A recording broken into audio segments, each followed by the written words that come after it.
நீங்கள் ஒரு private college போகிறீங்கன்னா அந்த காலேஜ் வந்து இந்தியன் நர்சிங் கவுன்சிலினால் அப்ரூவ்ட் ஆயிருக்கா அப்படின்றத செக் பண்ணிக்கோங்க. தமிழ்நாடு நர்சஸ் அண்ட் மிட்வைஃபரி கவுன்சிலிங்கில் வந்து பதிவு பண்ணியிருக்காங்களான்றதை வந்து செக் பண்ணிக்கோங்க. எம்ஜிஆர் யூனிவர்சிட்டி அஃபிலியேஷன்ஸ் இருக்கான்றதை செக் பண்ணிக்கோங்க. ஏன்னா நீங்கள் வந்து கடைசியாக எக்ஸாம்லாம் முடிச்சுட்டு சர்டிஃபிகேட்லாம் வந்து இந்த ஐஎன்சி தமிழ்நாடு கவுன்சிலிங்கில் வந்து எம்ஜிஆர் யூனிவர்சிட்டியில் வந்து சர்டிஃபிகேட் வாங்கணும். ஸோ இது வந்து கனெக்ஷனில் இருந்தால் மட்டும்தான் வந்து அப்ரூவலில் இருந்தால் மட்டும்தான் உங்களால் சர்டிஃபிகேட்ஸ் வாங்க முடியும். ஸோ ஃபஸ்ட்டு செக் பண்ணிக்கோங்க. காலேஜ் இன்ஃப்ராஸ்ட்ரக்சர்ஸ் அண்ட் ஃபெசிலிட்டிஸ்லாம் எப்படி இருக்குதுன்னு சொல்லிட்டு பாருங்கள்.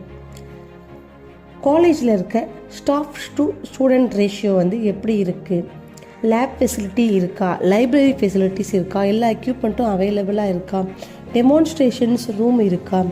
சப்போஸ் நீங்கள் வந்து தியரி முடிச்சுட்டு ஸ்ட்ரெயிட்டாக